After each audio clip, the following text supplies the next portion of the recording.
സ്നാനപ്പെടാത്ത ഒരാൾക്ക് അനുഗ്രഹം കിട്ടത്തില്ലെന്ന് ചോദിച്ചാൽ ഒരു തർക്കവും വേണ്ട, കിട്ടും. കിട്ടത്തില്ലേ?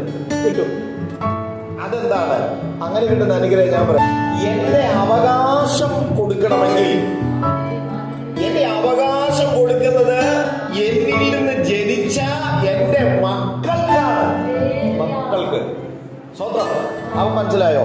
മക്കളും അല്ലാത്തവരും തമ്മിലുള്ള വ്യത്യാസം നിങ്ങൾക്ക് മനസ്സിലായെന്ന് ഞാൻ വിചാരിക്കുന്നത്. മക്കളാകുക എന്ന് പറയുന്നത് ദൈവത്തിൽ നിന്ന് ജനിക്കണം.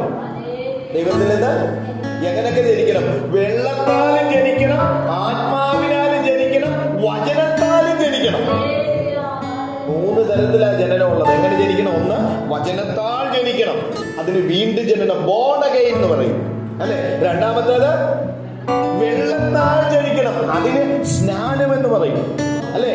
വീണ്ടും ആത്മാവിനാൽ ജനിക്കണം, പരിശുദ്ധാത്മ സ്നാനം. ഇത് എന്താണ് കാണിക്കുന്നത്? വീണ്ടും ജനനത്തിന്റെ വ്യത്യസ്തമായ അനുഭവങ്ങളാണ് കാണിക്കുന്നത്. അപ്പോൾ ജനിക്കണം, ദൈവത്തിൽ നിന്ന് ജനിക്കണം. സ്വന്തം. അപ്പോൾ ദൈവത്തിന്റെ ആലോചനയാണ്. താഴോട്ട് പഠിക്കുമ്പോൾ അവര് ലൂക്കോസിലാണെന്നാണ് എന്റെ ഓർമ്മ. അവിടെ പറയുന്നുണ്ട്, അവർ ആ സ്നാനം പെടാതെ ദൈവത്തിന്റെ ആലോചനയെ വ്യർത്ഥമാക്കി കളഞ്ഞെന്നാണ് പറയുന്നത്. അപ്പൊ സ്നാനം എന്ന് പറയുന്നത് എന്താണ്? ദൈവത്തിന്റെ ആലോചനയാണ്. ആലോചന. അപ്പോ ഈ ആലോചന അനുസരിച്ച ദൈവമക്കളൊന്ന് കരങ്ങൾ ഉയർത്തി സ്തോത്രം ചെയ്തേ.